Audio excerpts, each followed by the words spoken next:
Qui croit que nous avons été exaucés? Amen. Voilà. Vous savez, quand nous prions pour les nations, il faut prier avec foi. Amen. Voilà. Et la Bible dit, au temps d'Akab, en Israël, il y avait Élie. Et il était de la même nature que nous. Et Élie a prié. Et Dieu l'a exaucé. Mais sa prière, ce n'était pas une prière dans une dimension personnelle. Ni dans une dimension familiale. Il a prié pour que le ciel soit fermé. Et pour qu'il n'y ait plus pas la pluie. Et vous savez, Dieu l'a écouté. Hein? Dieu l'a écouté. Et Dieu l'a exaucé. Il a vu que pendant 3 ans et demi, il n'y a pas eu la pluie. Vous savez ce que c'est que la pluie ne tombe pas dans un pays pendant 3 ans et demi? Donc l'économie était à terre. Puisque l'agriculteur n'arrive plus à cultiver. Et donc tout le système économique est en panne. Et un homme a prié pour ça. Et après il a prié encore. Et Dieu a fait tomber la pluie. C'est pour dire que quand nous prions pour nos nations, nous devons prier avec foi que les choses que nous demandons, Dieu est capable de nous donner. Amen. Voilà, c'est pour ça que j'ai demandé qui croit que nous avons été exaucés. Continuons à prier pour nos nations et à demander à ce que ces choses que nous avons citées là, que Dieu les manifeste. Nous sommes comme des Élie. Et si nous prions avec foi, soit ta prière là, Dieu va exaucer ça. Même s'il faut qu'il y ait un remaniement ministériel. Même s'il faut qu'il y ait un remaniement ministériel. Il faut que Dieu exauce cette prière-là. Dieu le fera. Amen. Voilà. Ok. Nous sommes dans le culte d'action de grâce. Mais on n'a pas eu de témoignage aujourd'hui. Personne ne s'est manifesté pour dire merci à Dieu. Ça veut dire que Dieu n'a rien fait. Ah. Bon, c'est l'interprétation que moi je donne de la chose. Ou bien j'interprète mal. J'interprète mal. Ah, j'interprète mal. Ah, mais pourquoi on s'est fait?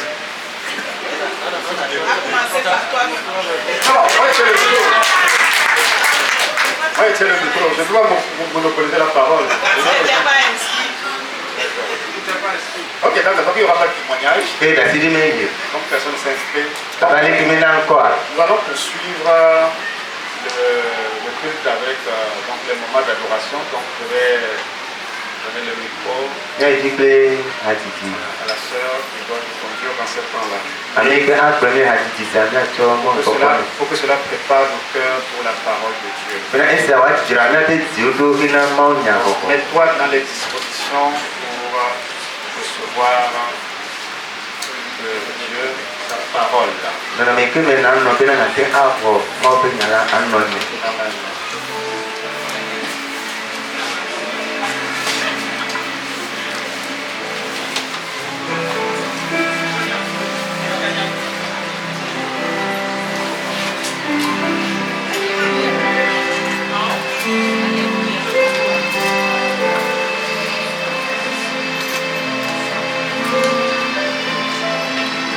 Alléluia. Gloire à Jésus. La Bible dit, béni est celui qui est venu au nom du Seigneur. D'un commun accord, nous allons lire le psaume 144, versets 1 à 13. Et nous allons le personnaliser. Est-ce que nous avons notre Bible? Psaume 145, versets 1 à 16. Je t'exalte, ô mon Dieu, mon roi. Je te bénis, ton nom à toujours et à perpétuité. Chaque jour, je te bénis et je célèbre ton nom à toujours et à perpétuité. Éternel, tu es grand et très digne de louange. Ta grandeur est insondable. Chaque génération célèbre tes œuvres et publie tes beaux faits. Je dis la splendeur glorieuse de ta majesté. Je chante tes merveilles. Je parle ta puissance redoutable et je raconte ta grandeur. Je proclame le souvenir de ton immense bonté. Je célèbre ta justice. Éternel, tu es miséricordieux et compatissant, lent à la colère et plein de bonté. Éternel, tu es bon envers tous, et tes compassions s'étendent sur toutes tes œuvres. Toutes tes œuvres te louent, ô Éternel, et tes fidèles te bénissent. Nous disons la gloire de ton règne et nous proclamons ta puissance. Pour faire connaître au Fils de l'homme ta puissance et la splendeur glorieuse de ton règne. Ton règne est un règne de tous les siècles et ta domination subsiste dans tous les âges. Alléluia. Amen. Est-ce que tu peux commencer par élever le roi des rois? Quand nous allons commencer en disant son nom. Est-ce que tu peux commencer par exalter son nom? C'est l'Éternel qui fait tout ce que nous venons de dire. Nous n'avons pas inscrit nos noms pour lui rendre grâce. Mais si nous pouvons nous contenter de tout ce qui est écrit ici, je pense que nous devons l'exalter ce matin.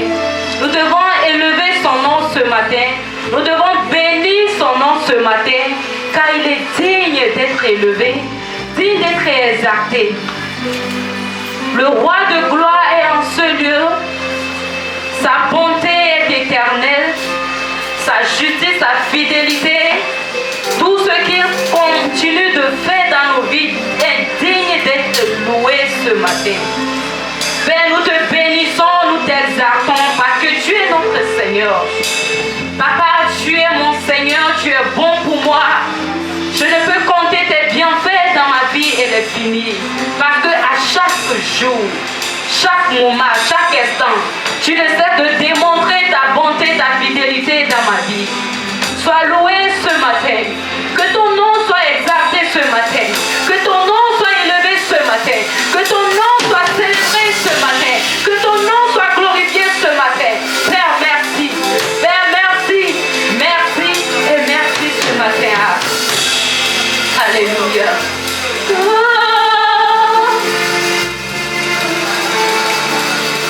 Alléluia.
parles au Seigneur, tu peux parler en langue, parle en langue et rends gloire au Seigneur. Et à lui la gloire d'éternité en éternité.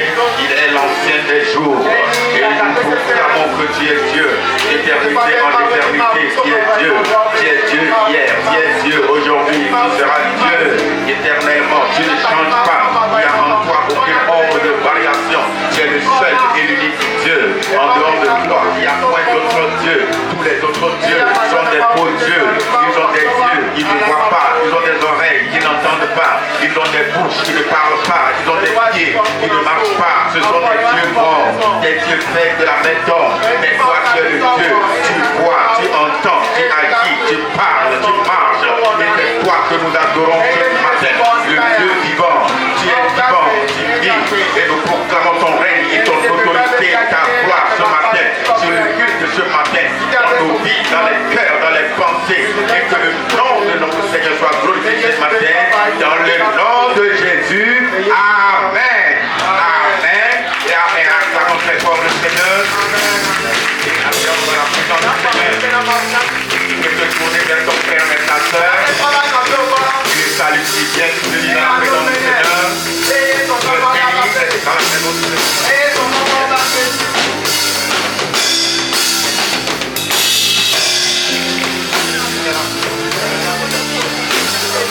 Amen. Amen. Amen.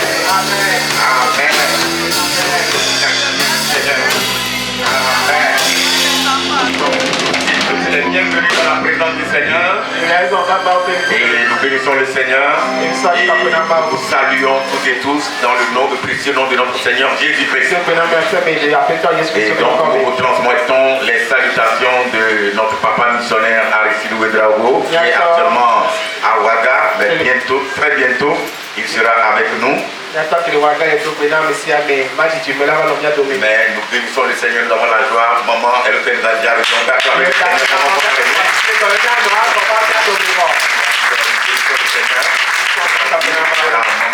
Amen.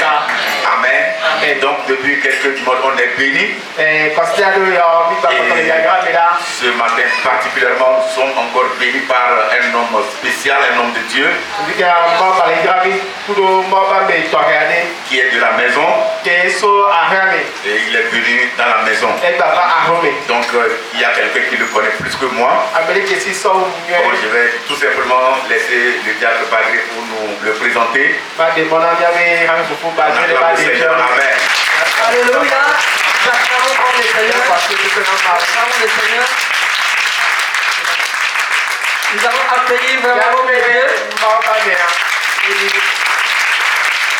Toutes les acclamations. Alors, je ne sais pas vraiment par où commencer, vous pouvez vous asseoir. Mais nous sommes vraiment dans la joie d'accueillir un homme. Vraiment un homme spécial que personnellement j'ai eu la grâce de connaître quand j'étais encore très jeune. Dans les années 91-92. Et c'est quelqu'un qui est vraiment avec le papa Karambiri depuis près de 40 ans. Quand je donne les années, ne regardez pas physiquement. Alléluia. C'est pour dire que c'est quelqu'un qui est resté vraiment avec le papa, qui est resté intègre et fidèle. Et c'est vraiment eux qui nous ont appris comment évangéliser. Il a implanté beaucoup d'églises. Il a été pasteur, il a dirigé beaucoup des églises. Et aujourd'hui, il a été promu. C'est eux maintenant qui forment les pasteurs. Tous les pasteurs du centre, tous ceux, même les missionnaires, c'est eux qui les forment. Et le secrétaire permanent de l'école, le centre de formation biblique. Et nous le reconnaissons vraiment comme un homme humble, mais un homme vraiment rempli de la parole. Donc, je vous présente vraiment l'excellent pasteur Mathieu Compaoré.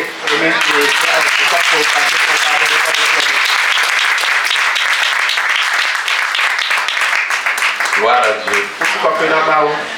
Je vous salue tous ce matin dans le merveilleux nom du Seigneur Jésus-Christ.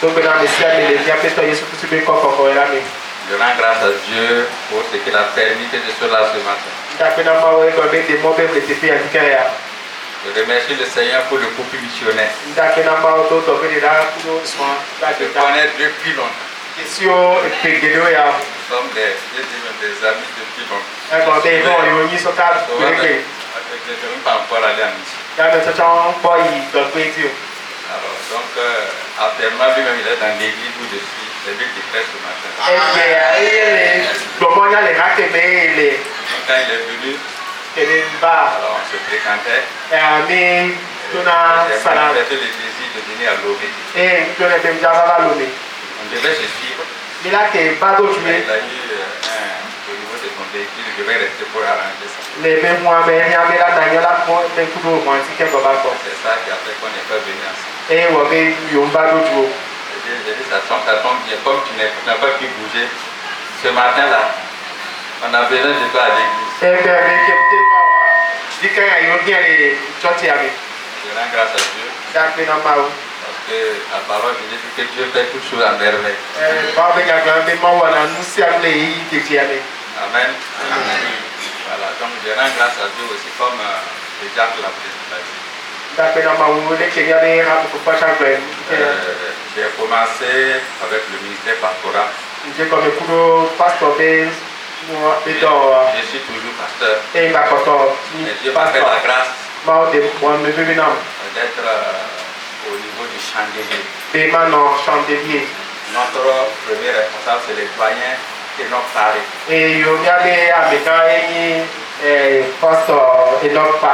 Et je suis le directeur des études.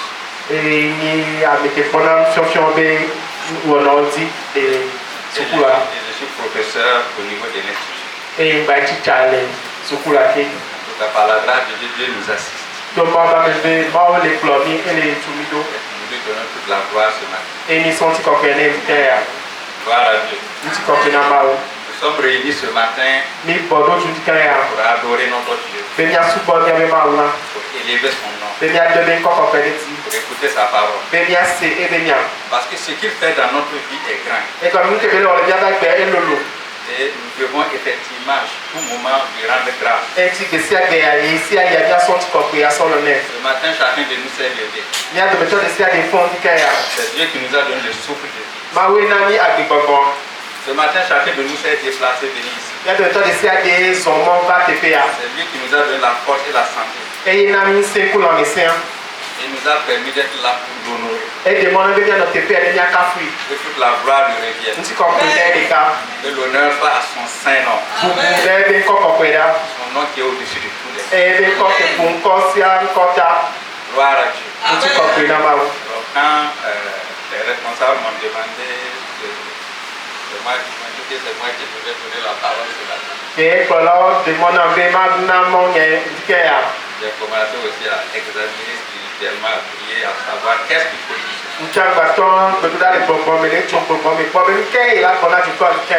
Voilà, parce qu'il y a beaucoup de choses parfois qu'on veut dire, mais c'est le Saint-Esprit qui décide.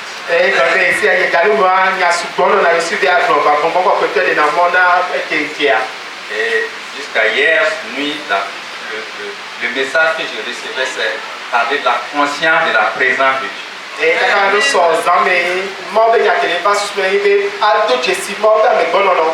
La conscience de la présence de Dieu dans la vie d'un enfant. Gloire à Dieu. Amen. Je rends grâce à Dieu pour ce qui se passe ici. J'étais émerveillé de voir vraiment les enfants, tout le monde vraiment engagé pour le Seigneur. Et je dis courage au couple missionnaire, à tous les responsables, à toute l'assemblée.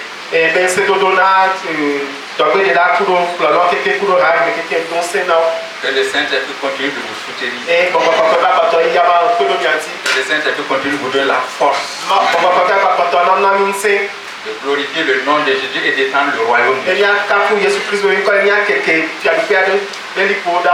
Alors donc ce matin, nous allons parler de la conscience de la présence de Dieu dans la vie d'un enfant. Et il y a propos que il y a d'autres estimés tant que sous bébé mort les mort libéré à guérir. Nous tous ici, autant que nous sommes des enfants de Dieu. Dans le temps de ça qui était fait à minimum vieux. Un enfant de Dieu, c'est un homme, une femme qui a été convaincu par le Saint-Esprit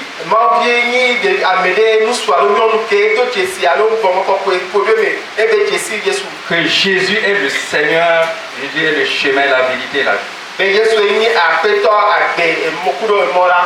Et à cause de cette conviction, cet enfant a donné son cœur à Jésus. Et le Saint-Esprit l'a fait naître de nouveau dans le royaume de Dieu. Comme Jean 1, verset 12 le dit. À tous ceux qui l'ont reçu, à tous ceux qui croient en son nom, Dieu leur a donné le pouvoir de devenir enfants de Dieu. Ils sont nés non de la chair, ni de la volonté des hommes, mais ils sont nés de Dieu. Donc être enfant de Dieu, c'est une grâce. C'est un pouvoir. C'est-à-dire Dieu t'élève à une position. La Bible dit qu'il a le pouvoir de devenir enfant de Dieu. Donc là où tu es actuellement, sache que tu as reçu un pouvoir de devenir un enfant de Dieu. Alléluia. Amen. Et étant devenu enfant de Dieu, nous sommes entre les mains du Saint-Esprit. Et le Saint-Esprit nous enseigne tout ce qui concerne le royaume de Dieu. Comment connaître Jésus, comment connaître Christ, comment connaître la vie du royaume. C'est le Saint-Esprit qui nous accompagne. Donc ce matin-là, nous allons parler de la conscience de la présence de Dieu dans la vie d'un enfant de Dieu. Être conscient de la présence de Dieu va nous amener à vivre une vie chrétienne pratique, une vie chrétienne épanouie. Être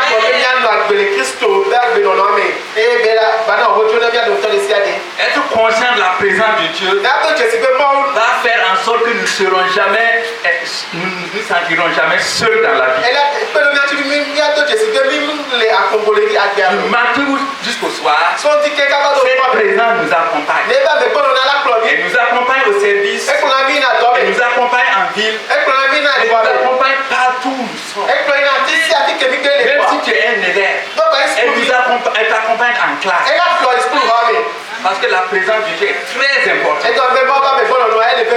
C'est ça qui fait la force dans la vie d'un enfant de Dieu. Alors, donc nous allons voir d'abord deux versets pour introduire ce message. Le premier verset, c'est dans 2 Rois 6, versets 15 à 17.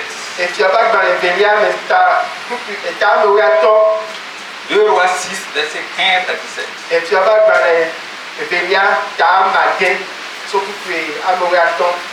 Amen. Nous lisons la parole de Dieu. Amen. 2 Rois 6, les versets 15 à 17.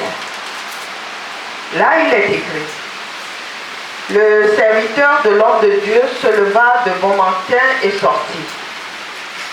Et voici, une troupe entourait la ville, avec des chevaux et des chars. Et le serviteur dit à l'homme de Dieu: ah, mon Seigneur, comment ferons-nous? Il répondit: ne crains point, car ceux qui sont avec nous sont en plus grand nombre que ceux qui sont avec eux. Élisée pria et dit: Éternel, ouvre ses yeux pour qu'il voie. Et l'Éternel ouvrit les yeux du serviteur, qui vit la montagne pleine de chevaux et de chars de feu autour d'Élisée. Amen. Amen. Voilà Dieu. Ce récit nous montre deux personnes. Une personne qui était consciente de la présence de Dieu. Et une autre personne qui n'était pas consciente de la présence. La Bible dit que Israël était en guerre contre la Syrie. Et la troupe syrienne est venue encercler la ville. Et le serviteur d'Élysée est sorti très tôt le matin et il a vu l'armée syrienne autour de la ville. Et il savait, et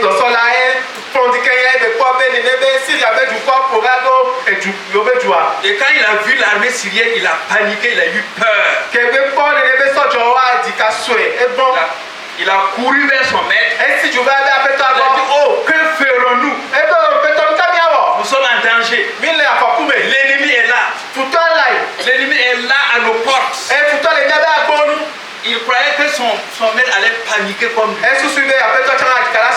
Il croyait que son maître allait prendre peur comme lui. Il y a des dimensions où si vous n'avez plus peur.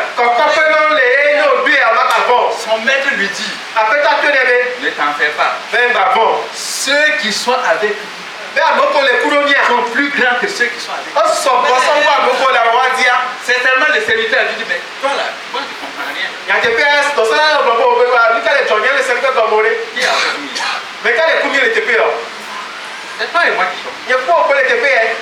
Ceux qui sont avec lui sont où? Élisée parlait du monde spirituel. Il dit à Dieu, ouvre les yeux de mon serviteur afin qu'il voit ta présence. Il voit le monde spirituel. Et Dieu a fait grand. Dieu a ouvert les yeux du serviteur d'Élisée. Et la Bible dit qu'il a vu des chars de feu.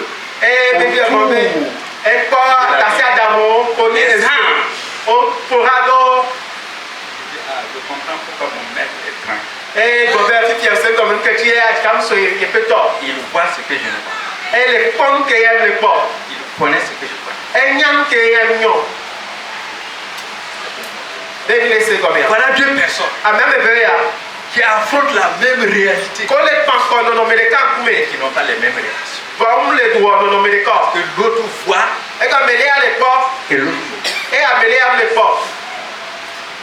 La conscience de la présence de Dieu te rend stable devant les événements. La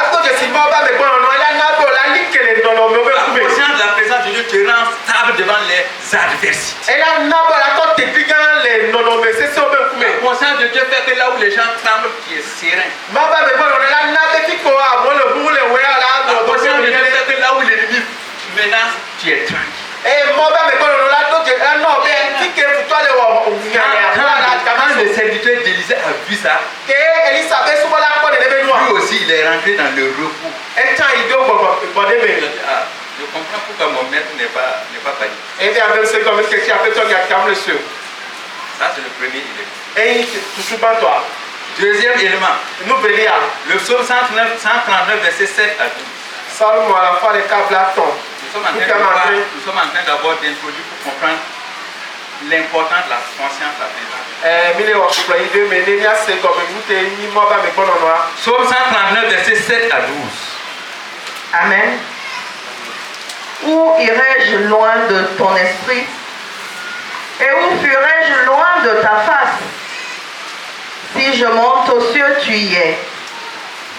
Si je me couche au séjour des morts, t'y voilà. Si je prends les ailes de l'aurore et que j'aille habiter à l'extrémité de la mer, là aussi ta main me conduira et ta droite me saisira. Si je dis, au moins les ténèbres me couvriront, la nuit devient lumière autour de moi. Même les ténèbres ne sont pas obscures pour toi. La nuit brille comme le jour et les ténèbres comme la lumière. Amen. Amen. Ça c'est David.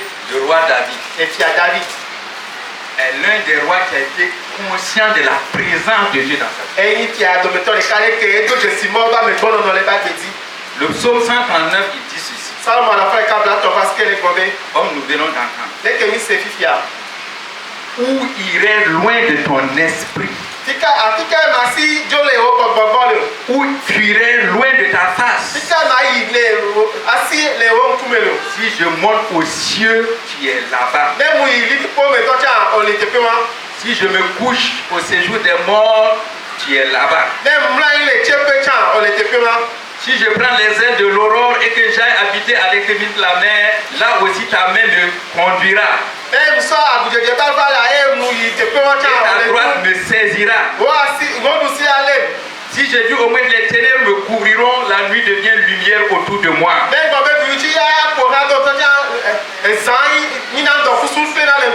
Même les ténèbres ne sont pas obscures pour toi.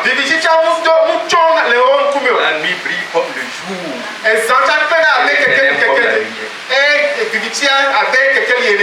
Il parle de l'omniprésence de Dieu. Il parle de la conscience qu'il a lui-même de cette présence. Il dit en tout lieu, en tout temps, la présence de Dieu est là. La nuit, le jour, la présence de Dieu. Que je dorme, que je sois éveillé, la présence de Dieu. Que je sois en ville, que je sois à la maison, la présence de Dieu. Que je sois au travail, que je suis en train de faire des courses dans la ville, la présence de Dieu. Il avait conscience de cette présence. Cette présence, il sait que cette présence ne le quitte pas. Donc c'est pas étonnant de voir David défier ses Goliaths. C'est pas étonnant de voir David échapper à des situations terribles. Parce que la présence de Dieu, la conscience de la présence de Dieu en lui, lui donnait une victoire certaine. Donc c'est pour dire qu'être conscient de la présence de Dieu est très important dans notre vie d'enfant de Dieu.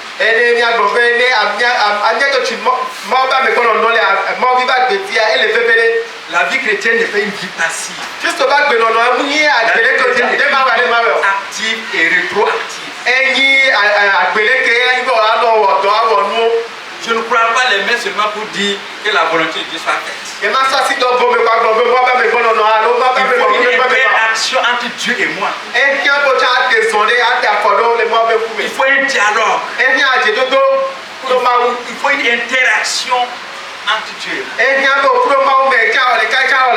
Je me lève le matin, je sais qu'il est là. Et je lui parle.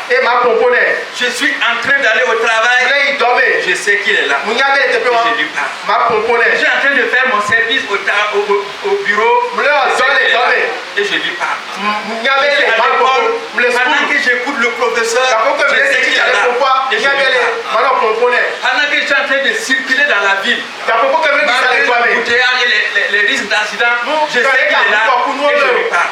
La conscience de la présence de Dieu est permanente. Depuis notre lever jusqu'au coucher, nous devons être conscients de cette chose. Il irait loin de là. Il te dit, je ne peux pas échapper à la présence de Dieu. Je ne peux pas échapper au contrôle de la présence de Dieu. David dit, Dieu n'est pas seulement à l'église. Dieu est partout avec moi. C'est très important. Parce que la mentalité parfois que nous pouvons avoir, c'est croire que c'est à l'église, c'est-à-dire que le dimanche qu'on vient rencontrer Dieu. Dieu n'est pas confiné dans un bâtiment d'église. Dieu n'est pas une personne qu'on visite chaque semaine. La présence de Dieu est permanente en nous tous les jours. Alléluia. Amen. Dieu veut nous aider tous les jours. Dieu veut nous enseigner tous les jours. Dieu veut que terre soit une vie de pêcheur tous les jours. Et moi, le dit, C'est pourquoi le Saint-Esprit est venu habiter. Dans l'Ancien Testament, la présence de Dieu était occasionnelle. Et c'est pas tout le monde qui pouvait avoir accès à cette présence. Si vous étudiez la Bible dans l'Ancien, vous voyez le protocole pour avoir accès à la présence de Dieu, c'était risquant.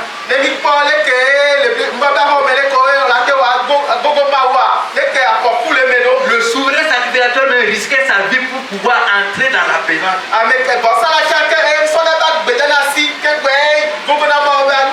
Et on était obligé d'attacher une corde à son pied. De telle sorte que s'il mourait dans la présence de Dieu, qu'on puisse le tirer dehors. Parce que le sacrifice qui pouvait nous donner accès à la présence de Dieu n'était pas encore offert. Le sacrifice des animaux ne pouvait pas donner accès à la présence de Dieu. Le sacrifice des animaux n'avait pas de valeur pour acquérir la présence de Dieu.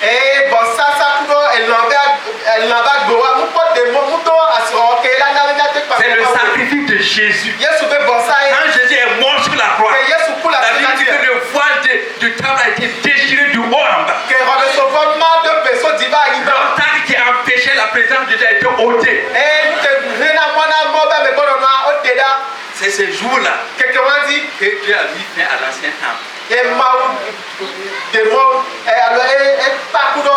C'est ce jour-là que Dieu va mettre en place de nouveaux temples.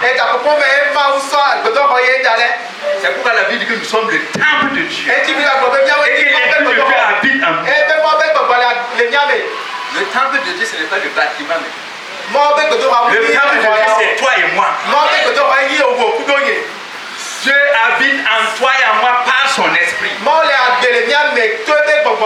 Je suis le temple de Dieu. Je suis l'habitation de Dieu. Je suis la demeure de Dieu. Je suis la maison de Dieu. C'est là où Dieu vit. Chacun de nous a une maison. On vit. Tous les jours. Si on sort, c'est pour aller faire quelque chose. Donc le temple de Dieu, c'est là où Dieu vit. Donc toi et moi, nous sommes là où Dieu vit. Alléluia. Amen. Nous sommes là où Dieu vit. Regardons dans Ézéchiel 36, verset 26. Nous allons voir maintenant la réalité de la présence de Dieu. Ézéchiel 36, verset 26 à 27. Ézéchiel 36, le verset 26. Là, il est écrit: je vous donnerai un cœur nouveau, et je mettrai en vous un esprit nouveau. J'ôterai de votre corps le cœur de pierre, et je vous donnerai un cœur de chair. Amen. Amen. Je mettrai mon esprit en vous, et je ferai en sorte que vous suiviez mes ordonnances et que vous observiez et pratiquiez mes lois. Amen. Voilà Dieu. Ici, c'est la prophétie concernant la nouvelle naissance. Avant que Jésus nous vienne, Ézéchiel dit, je vous donnerai un cœur. Remarquez que c'est au futur. C'est une prophétie. C'est quand Jésus va venir que cette prophétie-là va s'accomplir. Je vous donnerai un cœur nouveau. Je mettrai en vous un esprit nouveau. J'ôterai de votre corps le cœur de pierre et je vous donnerai un cœur de chair. Verset 27. Je mettrai mon esprit en vous. Je mettrai, après avoir fait tout cela, il dit, je mettrai mon esprit en vous. Je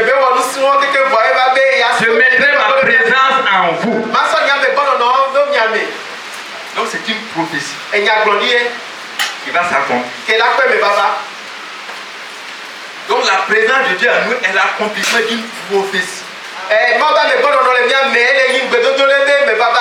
La présence de Dieu en nous n'est pas une supposition. C'est pas une imagination.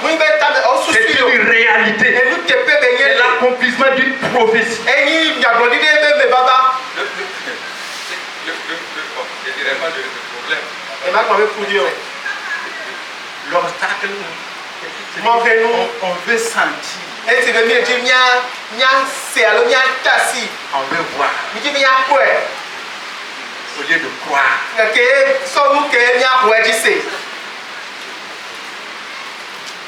Jésus a dit à Marc, les récits qui ont puissance d'avoir.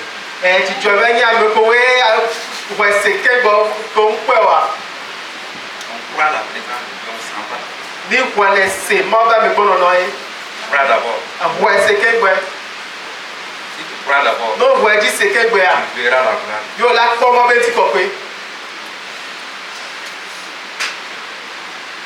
Je mettrai mon esprit en vous. Ça, c'est la déclaration prophétique de Dieu. Comme Dieu n'est pas un homme pour mentir. Ce n'est pas le fils de l'homme pour se répandre. La Bible dit que ce qu'il dit, il le réalise. Dieu va le réaliser. Cette prophétie va devenir réalité.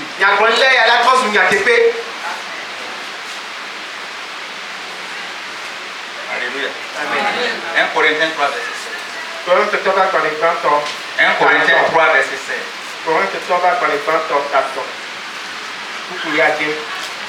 1 Corinthiens 3, le verset 16. Ne savez-vous pas que vous êtes le temple de Dieu et que l'Esprit de Dieu habite en vous? Amen. Là, ce n'est plus une prophétie. Là, c'est un fait. Ne savez-vous pas?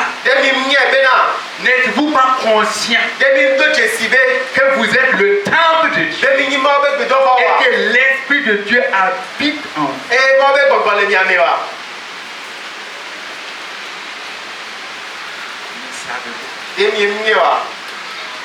On croit la présence. C'est pas ici, c'est pas une proposition, c'est pas une prophétie, c'est un fait. Je prends un. Actuellement, le soleil est levé. C'est un fait. Que je sois d'accord. Je ne sois pas d'accord. Le soleil est levé. Que je crois. Je ne crois pas. Le soleil est levé. Oui. On dit un fait. Ne demande pas ce que tu penses. Ne savez-vous pas que vous êtes le temple de Dieu? Et vous êtes. Quand vous serez, vous êtes. C'est-à-dire que là où je suis, là où tu es, quand Dieu me regarde, quand Dieu te regarde, lui, il voit le temple de Dieu. Et il voit son esprit en moi et en toi. Maintenant, il demande, est-ce que toi tu sais ça? Est-ce que moi je sais? C'est ça la question.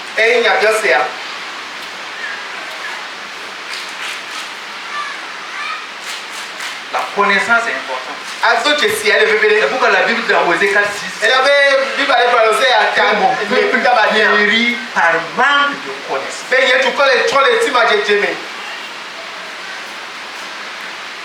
Un enfant Dieu peut trembler devant un sorcier. Pas qu'il est fort, pas qu'il est faible. Parce qu'il ne sait pas qui est en lui. Pendant 40 jours, toute l'armée d'Israël a tremblé devant Goliath. Quand Goliath sort, il fuit. 40 jours. Avec les armes, avec leur formation, avec leur connaissance et militaire. Jusqu'au jour où un jeune homme appelé David, qui était conscient de la présence de Dieu, un jeune homme de 17 ans, la vie de l'esprit n'a pas d'âge. La vie de l'esprit, ce n'est pas une question d'âge. C'est une question de révélation.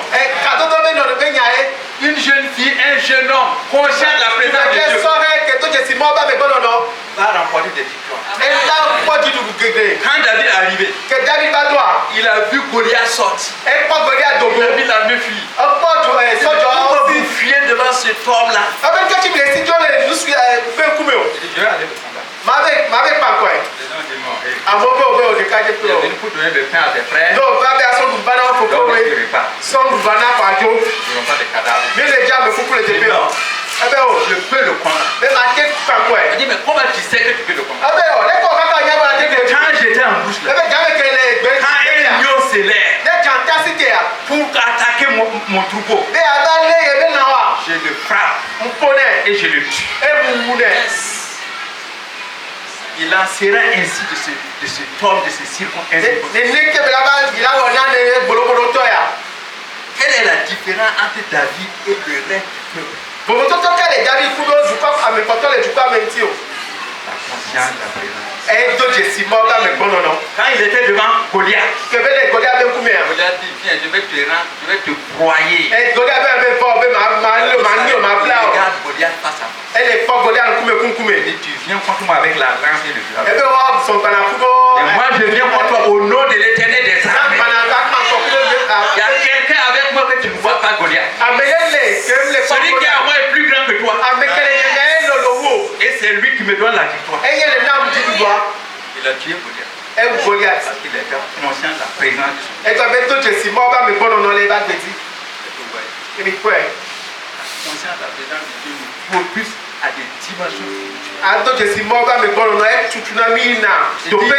Ne savez-vous pas? Là, on parle de révélation. Comme Élisée a prié, il a demandé à Dieu d'ouvrir les yeux de son serviteur. Oh, ta main sur ton cœur ce matin. Et tu vas dire ceci. Père Céleste, tu as mis en moi ton esprit. L'esprit de victoire. L'esprit de triomphe. L'esprit qui fait des choses extraordinaires. Ouvre mes yeux spirituels. Que je sois conscient de la présence de ton esprit dans ma vie. Que ton esprit soit un ami personnel pour moi. Que chaque jour, ma vie soit entre ses mains. Merci Père Céleste. Au nom de Jésus. Amen. Gloire à Dieu. Regardons 1 Corinthiens 6, verset 19. La conscience de la présence de Dieu. 1 Corinthiens 6, 19. Amen. Ne savez-vous pas que votre corps est le temple du Saint-Esprit qui est en vous, que vous avez reçu de Dieu, et que vous ne vous appartenez point à vous-même? Amen. Verset 20, car vous avez été rachetés à un grand prix. Glorifiez donc Dieu dans votre corps et dans votre esprit qui appartiennent à Dieu. Voilà. Amen. Je vais aller lentement avec ces deux versets. Pour que nous comprenions. Ne savez-vous pas que votre corps est le temple du Saint-Esprit qui est en vous? Ne savez-vous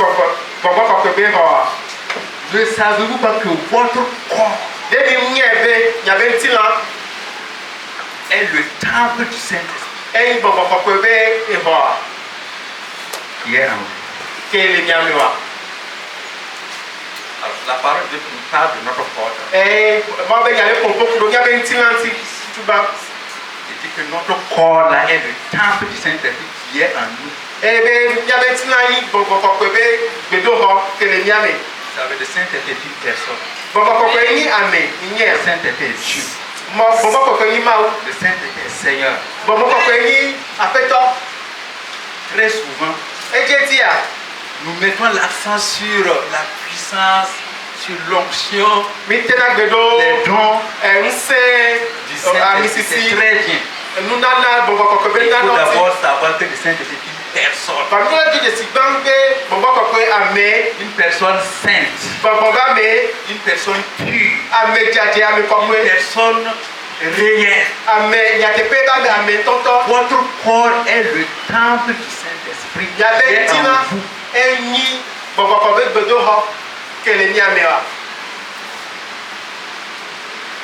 Que vous avez reçu de Dieu. Donc nous avons reçu le Saint-Esprit de Dieu.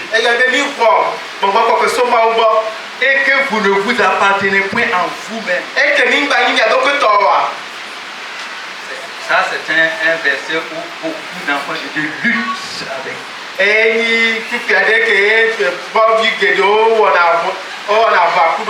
Je ne m'appartiens plus à moi-même. Ça devient sérieux. Si je ne m'appartiens plus à moi-même, j'appartiens à qui? J'appartiens à Jésus. J'appartiens au Saint-Esprit.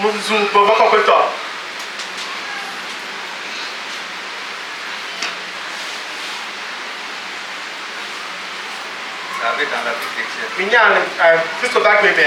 le sacrifice est important. L'abandon est important.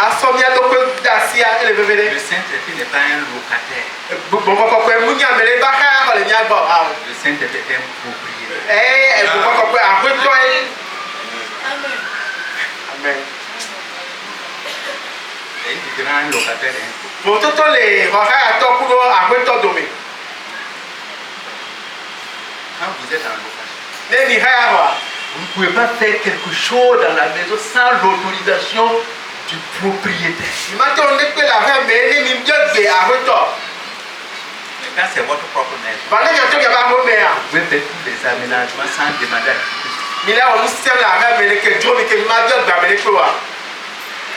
La question est de savoir, le Saint-Esprit est un locataire dans ma vie ou un propriétaire de ma vie?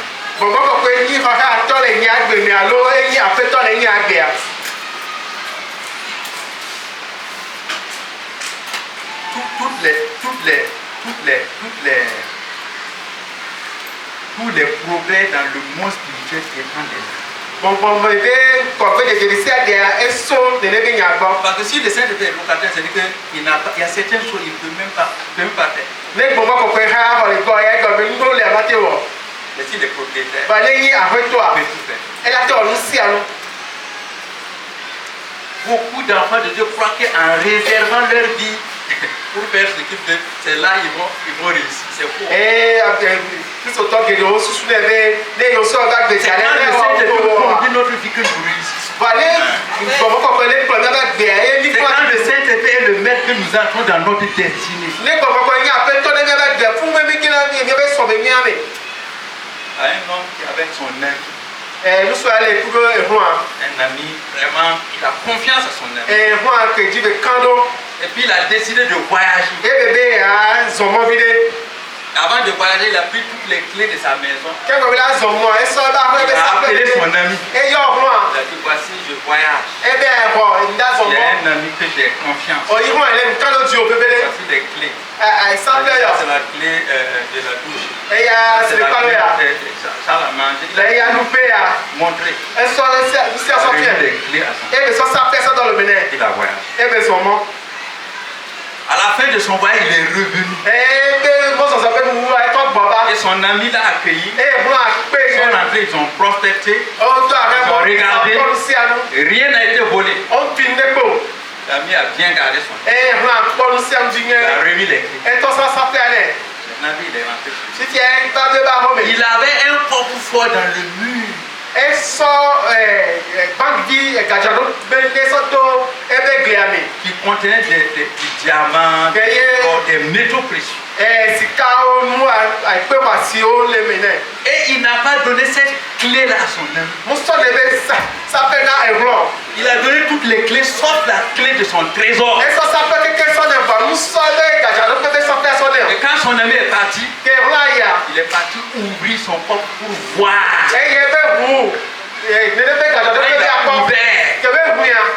Il y a une vapeur qui est entrée en lui. Parce que les métaux se sont décomposés. Ça crée un gaz. Quand il a respiré le gaz, il est mort. Ce qu'il n'a pas voulu donner à son ami.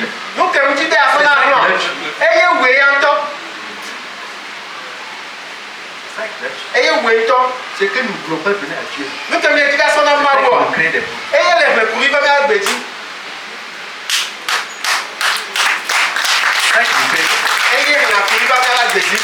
C'est pour que votre corps. Ne savez-vous pas que votre corps est le temple du Saint-Esprit qui est en vous, que vous avez reçu de Dieu et que vous ne vous appartenez point à vous-même? Vous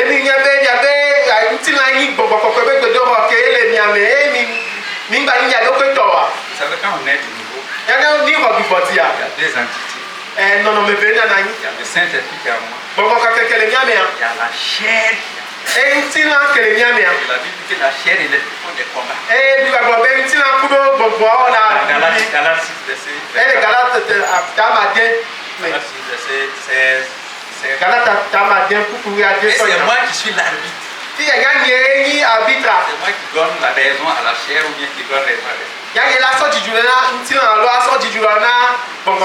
Si je prends la décision que c'est l'esprit qui va avoir la victoire, je le peux. Si je prends la décision que c'est la chair qui va vaincre aussi, je le peux. Si je donne la victoire à l'esprit, la chair s'éteint. Si je donne la victoire à la chair, l'esprit s'éteint. Le Saint-Esprit en moi, il ne me parle pas. Le Saint-Esprit en moi, c'est... Je vous donne un exemple. Voilà un homme qui se lève le matin. Il insulte sa femme. Il la frappe. Il la maudit. Il traite de tous les noms. Il sort, il part au travail. Il est là-bas en train de rêver. Quand il va venir, il sera bien accueilli. Il aura son plat préféré. Il revient. Il trouve la maison tout silencieuse. Il regarde partout. Il cherche partout. Il va trouver la femme dans un coin.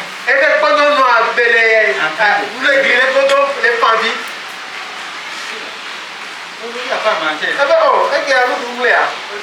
n'y a pas bonne arrivée. Ça dépend de ce que tu as semé. Tu as semé quoi avant de partir? Tu as dit quoi avant de sortir? C'est ça qui va déterminer le résultat.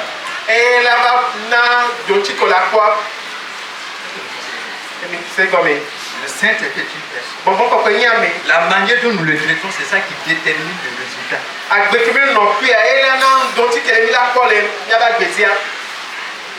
ça qui détermine le résultat. C'est pourquoi beaucoup de gens, les chrétiens est une vie vraiment de tristesse. Une vie de vraiment, je ne sais pas. Le problème, c'est pas que le diable est fort. La Bible dit que celui qui est en nous est plus grand que celui. Le problème, c'est que celui qui est en nous là, n'est pas content. Il est triste. Vous vous appartenez à vous-même. Car vous avez été racheté à un grand prix. Glorifiez donc Dieu dans votre corps et dans votre esprit qui appartient à vous. Glorifiez Dieu dans votre corps Les Yahvé Tilame. et dans votre esprit. Et les Yahvé Bonbon. Pas dans votre esprit seulement. Moi, il y avait Bonbon, mais pour. Ah oui. Dans votre corps. Yahvé Tilame. Les Yahvé Bonbon. Et de glorifier. Les Yahvé Kapumaou. C'est-à-dire mon esprit doit glorifier. Et avec les Bonbon, la Kapumaou. Corps doit glorifier. Il y a une tirage la Kapumaou. Est-ce que vous comprenez? Mais c'est La comme vie chrétienne est une vie très pratique, très simple. Si on prend le bon. et tout ce va que l'on a, nous contrôlons les bénis, nous tchatchons. Mais ça devient compliqué si on prend le mauvais chef. Et tchakachaka va devenir sommet bala. Si nous marchons selon la parole, nous allons voir que la vie chrétienne est très simple. Et le ministre qui est le moins bien, il y a quoi tout ce va que l'on a, et bonbon, et pas. Votre corps et votre esprit appartiennent à Dieu. Il y avait un petit enfant qui avait bonbon, maouto, C'est aussi simple. et bonbon. Nous sommes entrés dans le royaume de Dieu pour appartenir à Dieu. Mais que je m'en vais faire du coup, et bien sous mon temps. Si vous rentrez chez vous Même il dit que je n'ai pas fait.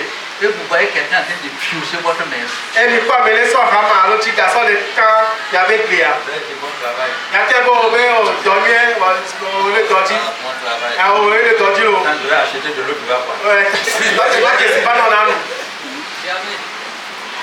Comment nous allons passer notre temps à piocher le temple de Dieu? Mais que y a son hier, son rama, son quand il y a mauvais. Et puis le Seigneur va te prendre la vérité. Bon travail. Bon, mon papa va venir à Wesson, où est le dordi, où est le dordi. Je vais te donner la paix encore en abondance. Maintenant, tu parles pas la grosse Je somme. vais te remplir de joie en abondance. Maintenant, tu ne peux pas la grosse Je somme. vais bien que tes ennemis pour toi. Bah, tu vas foutre dit non. Pour rien. Donc pour que le Saint-Esprit nous accompagne, ça dépend de ce que nous faisons de notre vie. Les bonbons qu'on va plomber, et soleil que nous sommes là. C'est la raison pour laquelle des enfants de Dieu sont dans la joie permanente, d'autres sont dans la tristesse. Et n'avait pas vu les tchomeda et amelo les blancs, les messieurs. C'est la raison pour laquelle des enfants de Dieu ont la victoire sur l'ennemi, d'autres sont dans la défaite. Et n'avait pas vu les djidoumé et amelo les kékémeda. Voyez, si nous collaborons avec l'Esprit de Dieu, Et les mieux les calés donc nous pouvons pas faire. Mais là d'autres djidoumé seront plus que vainqueurs. Il y a un djidoulao. C'est très important. Et les bébés. Bon, on va aller rapidement. Dans 2 Timothée 1, verset 14. Timothée va dans les vélias, ou puis pas. 2 Timothée 1, verset 14. Timothée va dans les vélias. 2 Timothée 1, verset 14. Garde le bon dépôt par le Saint-Esprit qui habite en nous. Par Amen. le Saint-Esprit qui habite en Donc, nous. on va les niamés. Être conscient de la présence du Saint-Esprit. À toi, je suis bon, on va me prendre non. Garde le bon dépôt par le Saint-Esprit qui habite. Mais tu as nous bien. Si on est assis dans Je dois être conscient que le Saint-Esprit habite en mais moi. là, je suis bien bon, on les niamés. Je suis le temple du Saint-Esprit. Mouni, bedo hana bon, Je suis la maison de Dieu. Mouni, maoba, Le Saint-Esprit qui habite en nous. bon, les niamés. C'est ça qui fait la différence entre le monde et nous. Et il faut que les niamés pour bien me donner. Le royaume des ténèbres aura peur si nous sommes conscients de la présence du Saint-Esprit. Bibiti bébé, asadala, là, on va miner, mito, je suis mort, on va me prendre dans les niamés. Vous savez, la clé qui fait marcher le royaume de Dieu, c'est la foi. Ça fait que les nations, les. Moi, je vais faire un français. Ce que tu crois, Nous que Dieu va faire. ce que tu ne crois pas, n'est pas réel. Nous que Dieu va faire. Ma femme me va voir. Le Saint-Esprit en moi. Bon, on va les niamés. Je crois. Ne vois pas. Cette présence commence à se manifester. Je ne vais pas me prendre Si tu ne crois pas, dans son dédé. c'est comme ça. Voilà, il y a un voici, ma ordre, ma déson. C'est pourquoi la loi du royaume, c'est qu'il te soit fait selon ta foi. Et il avait essayé qui a permis. Et il elle a pas me papa non les commencé à aller. Cela nous amène à nous poser la question. Et les premiers pas venir donc c'est Quelle est notre relation avec la parole de Dieu? quand on telle nia kudo mo Parce que c'est la parole de Dieu qui nous donne la révélation. et que mo ben nia na na mi de Pour que nous puissions comprendre les nia que c'est gomme les choses de Dieu. nia que c'est mo ben mo gomme C'est pourquoi la parole de Dieu est importante si nous voulons la révélation. et na ben mo ben nia le veut les mi nia ho de fiao Nous sommes dans l'année de la connaissance. mille pe que me nia to je si ma ou me Quand on est loin de la parole de Dieu, on est loin de la connaissance. Si on est loin de la connaissance de Dieu, on est loin de la réalité de la vie de Dieu.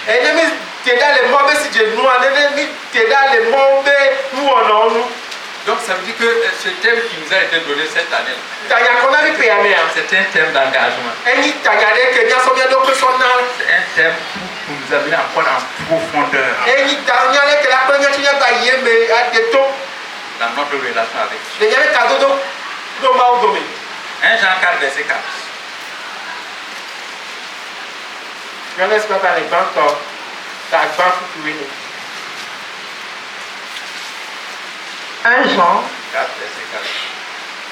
Un Jean 4, verset 4. Vous, petits enfants, vous êtes de Dieu et vous les avez vaincus, parce que celui qui est en vous est plus grand que celui qui est dans le monde. Amen. Amen. Celui qui est en vous est plus grand que celui qui est dans le monde. La question est de savoir qui est en moi et qui est dans le monde. Il faut que je sache d'abord qui est en moi. Qui est dans le monde. Et on me dit, rassure-toi. Moi, tu sais qui est en toi. Celui qui est dans le monde, il ne peut rien faire. Celui qui est en vous, le Saint-Esprit. Celui qui est en vous, Jésus. Il est plus grand que celui qui est dans le monde. Les sorciers, les démons.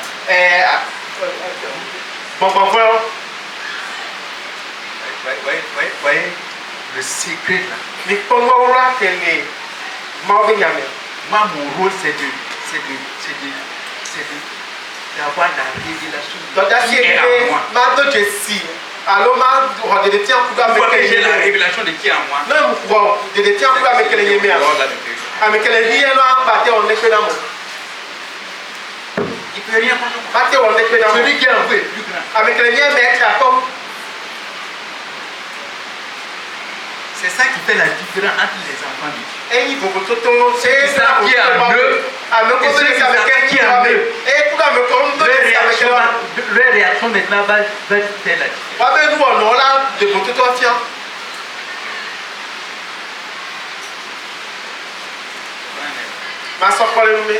Les enfants qui vont à l'église. Ils se sont levés, ils se sont préparés, ils chantent la victoire. Ils arrivent à un carrefour, ils voient un sacrifice. On a tué maintenant un verset de sang. Le diable aime impressionner. Voilà. Un sacrifice vilain comme ça. Celui qui est conscient de celui qui il regarde ça. Il rit.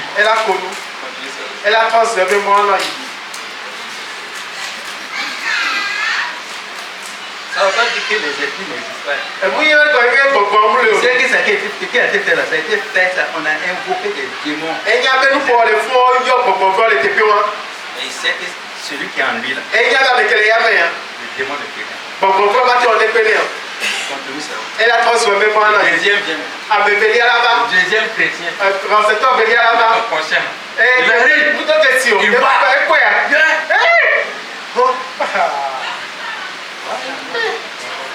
Aujourd'hui là, c'est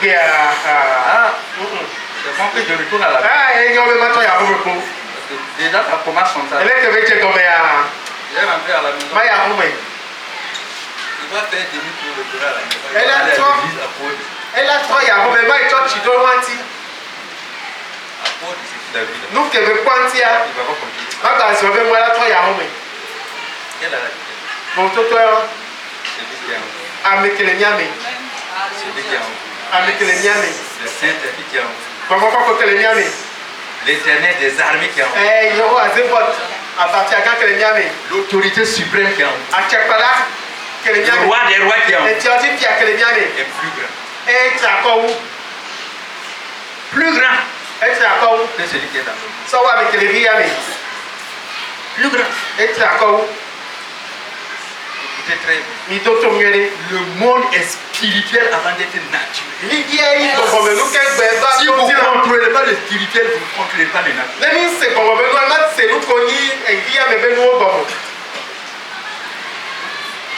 Si vous ne maîtrisez pas le spirituel, c'est pourquoi Dieu veut nous connecter d'abord à sa présence.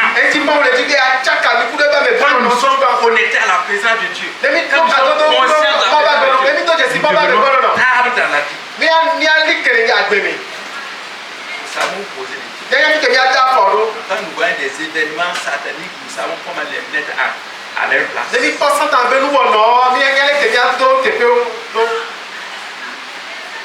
Celui qui connaît son identité,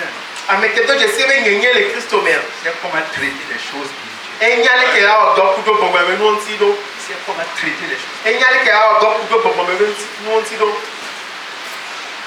Ouais.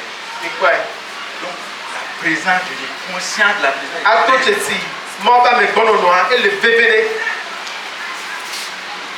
Très très important. 1 Jean 3, verset 24. Nous sommes en train de lire des passages liés à la présence de Dieu, liés au Saint-Esprit, et liés à notre vie. Il a dit ceci. 1 Jean 3, verset 24. 1 Jean 3, le verset 24. Celui qui garde ses commandements demeure en Dieu, et Dieu en lui. Et nous connaissons qu'il demeure en nous par l'Esprit qu'il nous a donné. Amen. Nous connaissons que Dieu demeure en nous par l'Esprit qu'il nous a donné. Ça veut dire que la présence de Dieu est égale à la présence du Saint-Esprit.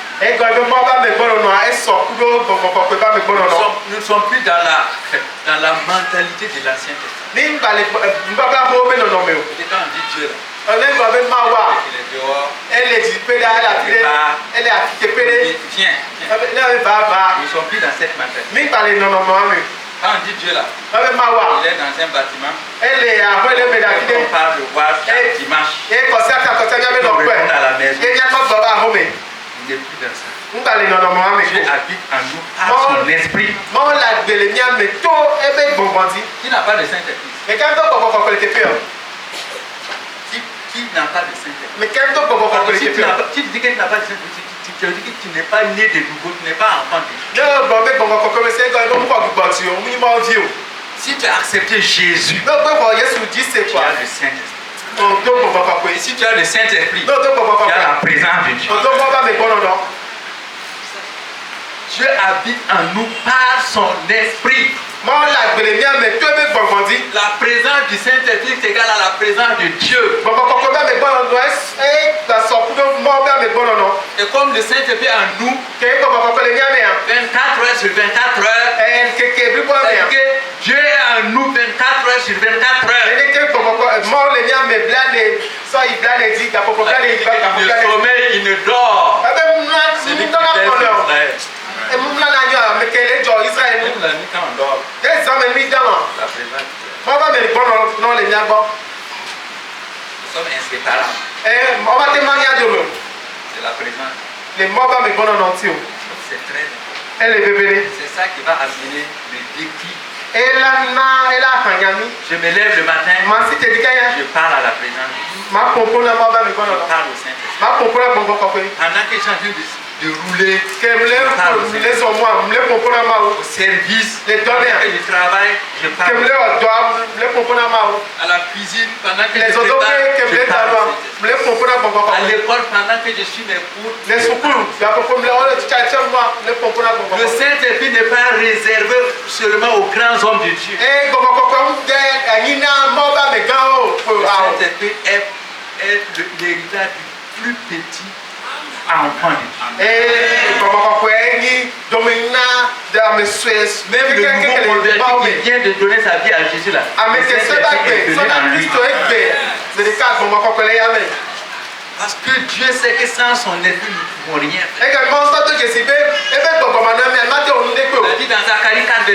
Ce n'est pas par l'intelligence. C'est par mon esprit. L'éternel. Qu'est-ce que nous pouvons faire dans le royaume de Dieu sans le Saint-Esprit?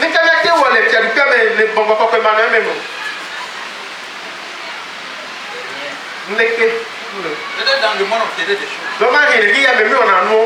Mais le succès dans le monde est différent du succès dans le royaume. Parce que le royaume de Dieu a ses valeurs différentes du monde.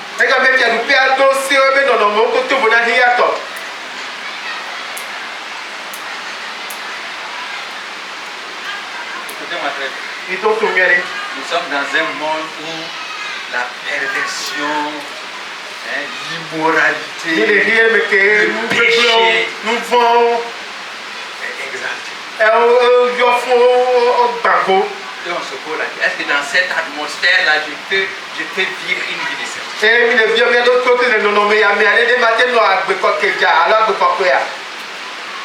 C'est un jeu. Si tu es lié au Saint-Esprit, si tu es attaché au Saint-Esprit, tu vivras dans la sainteté. Très important.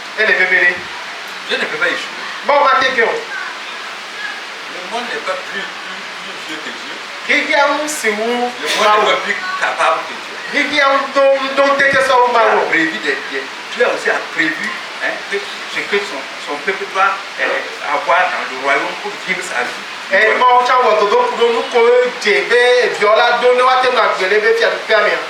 Celui qui est en vous, Dieu habite en nous par son esprit. Être le temple du Saint-Esprit. C'est un honneur. Parce que le Saint-Esprit lui-même.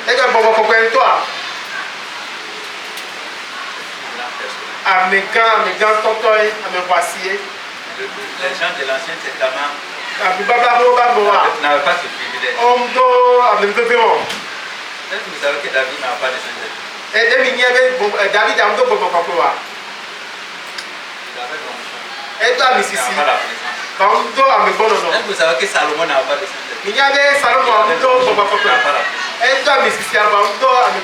Nous avons la présence. Nous avons la personne même du Saint-Esprit. Pour nous aider. Jésus a dit dans Jean 16, il vous est avantageux pour vous que je m'en aille. Car si je ne m'en vais pas, celui qui doit venir vous aider. Le Seigneur est venu pour nous aider. Nous aider dans nos faiblesses. Nous aider dans nos incapacités. Nous aider dans tous les domaines de notre vie. Si nous lui faisons confiance, nous aurons la vie. Il n'y a pas un domaine de notre vie qui ne peut pas nous aider.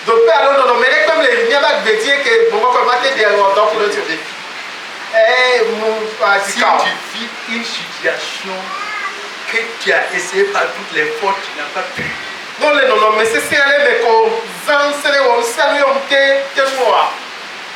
Aujourd'hui, quand tu vas retourner à la maison, entre dans ton Dieu secret. Si au Saint-Esprit, jusqu'à présent, j'ai lutté avec mes forces. J'ai combattu avec mes efforts. C'est aujourd'hui ce problème. Je le remets entre tes mains. Que tu combattes pour moi. Tu vas voir les jours là. Tu vas voir la différence. Le Saint-Esprit est en nous pour nous aider. Il est en nous pour nous aider. Ça veut dire que en réalité, Dieu n'a pas prévu d'échec pour ses enfants s'ils s'attaquent au Saint-Esprit.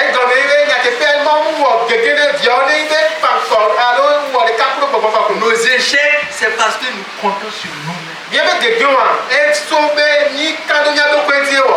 Bible dit, malheur à l'homme qui se conduit dans l'homme. Qui prend la chair pour son appui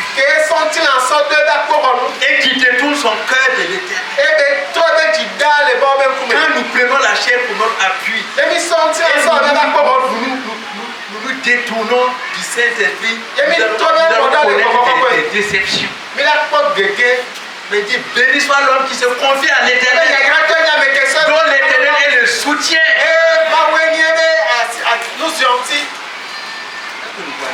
Il est prêt. Tu as prévu ce qu'il faut pour que nous puissions réussir. Nous passons à côté. Nous laissons l'air qu'il nous faut et nous partons nous appuyer sur.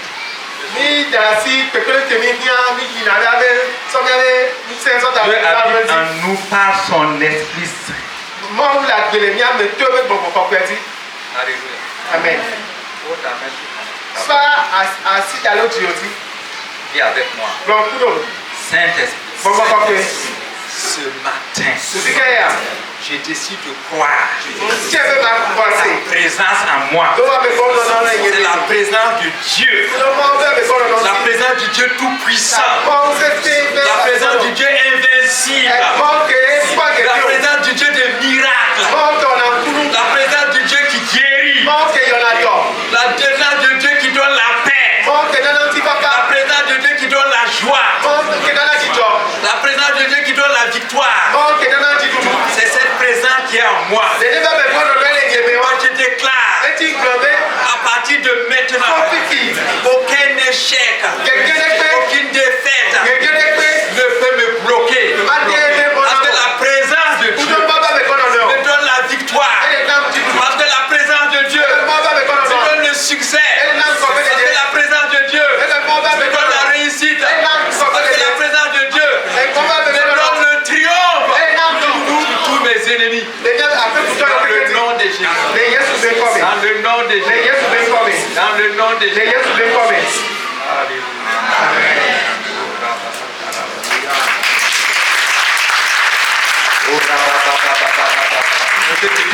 Commence à prier.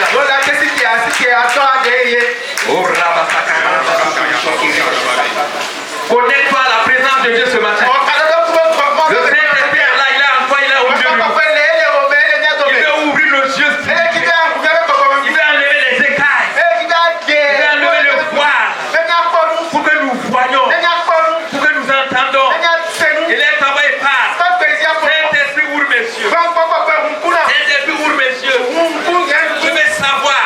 Je veux la certitude. De ta présence dans ma vie. Je veux la conviction profonde. Que ta présence est réelle dans ma vie.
Nous honorons ta présence dans nos vies. Nous élevons ta présence dans nos vies.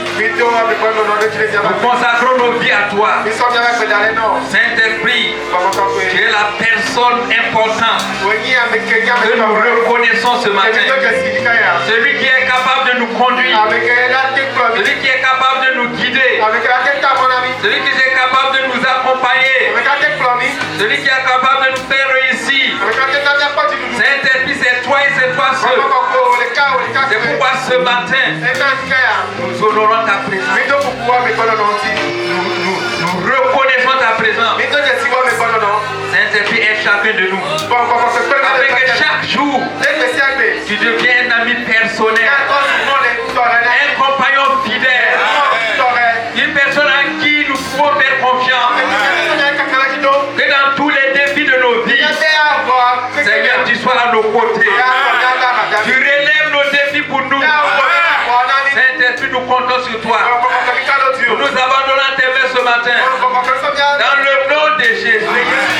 Ce matin, j'élève ma voix dans ta présence. Comme tu es, comme toi qui es en nous, tu es plus grand que ce qui est dans le monde. Dans le nom de Jésus. Dans le nom de Jésus. Je réprime toute attaque de l'ennemi. Je paralyse tous les plans de l'ennemi. Toutes les œuvres des ténèbres. Je les neutralise au nom de Jésus. Je les anéantis au nom de Jésus.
Alors toi qui es parmi nous ce matin, alors tu as entendu cette parole. Tu sais que sans la présence de Dieu, ta vie n'a pas de sens. Parce que tu n'as pas de destinée sans l'Esprit de Dieu. Et pour nous recevoir l'Esprit de Dieu, il faut d'abord recevoir Jésus. Alors tu es parmi nous. Tu veux inviter Jésus à régner en toi. Tu veux lui donner ta vie. C'est le moment de lever ta main. Si tu n'as pas encore donné ta vie à Jésus, parce qu'on t'a invité ce matin, ou bien tu es venu de toi-même, si tu n'as pas encore donné ta vie à Jésus, lève ta main et nous allons te conduire à recevoir Jésus. Et tu seras aussi le temple du Saint-Esprit. Alléluia. Il n'y a pas de gloire. Gloire à Dieu. Acclamez fort pour notre propriétaire. Il est le propriétaire. Pour le service de la Sainte Seine. Donc vraiment nous célébrons le Seigneur pour sa parole. Quand elle sort, c'est pour chacun de nous en particulier. Et si Dieu a envoyé son serviteur d'aussi loin,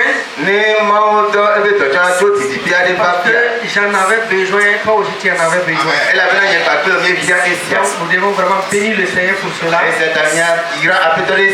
Le Saint-Esprit, il n'est pas un locataire, il est un propriétaire.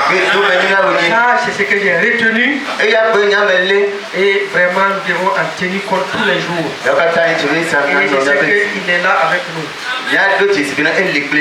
Dans Jean 6, verset 35, ça c'est vraiment le passage que le Seigneur nous donne pour nous rassurer. Je suis le pain de vie. Celui qui vient à moi n'aura jamais faim. Et celui qui croit en moi n'aura jamais soif. Parce que là, il dit celui qui reçoit, celui qui mange le corps de Christ et qui boit de son sang, il communie avec lui-même sa personne. Et à cause de cela, la vie de Christ est en nous. Alléluia, comme il a dit, celui qui mange ma chair, boit mon sang à la vie éternelle. Et je le ressusciterai au dernier jour. Et le verset 50 dit celui qui mange ma chair et qui boit mon sang, il demeure en moi et moi je demeure. Alléluia, il demeure en moi. Donc Christ demeure en toi et en moi. Quand tu crois et tu manges ton corps et ton sang, c'est un mystère. Tu n'as pas besoin de le comprendre avec ta tête. Croyons cela.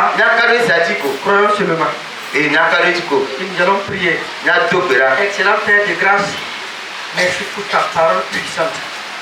Tu nous as rappelé que nous t'appartenons en propre. Nous t'appartenons à 100%. C'est pour ça que tu as donné ton Fils qui s'est sacrifié afin que sa vie soit transférée à nous par le Saint-Esprit. Maintenant que nous voulons commémorer cela à travers la Sainte Seine, que les bénéfices, Seigneur, attachés au don de Christ, alors soit le partage de chacun d'entre nous ce matin au nom de Jésus. Amen. Et que les miracles et les prodiges, Seigneur, attachés à la Sainte Seine, soit le partage de chacun d'entre nous ce matin au nom de Jésus. Que notre conscience de ta présence soit renforcée et affermie afin que toute la gloire te revienne au nom de Jésus. Amen. Amen. Alors donc, quand les frères et les soeurs vont passer, on se tient debout et on se serre et demeurons en action de grâce. Et en attendant que tout le monde soit servi avant de manger. On va attendre que tout le monde soit servi avant de manger. Il y a des cours de baptême qui sont organisés chaque dimanche à 7h du matin.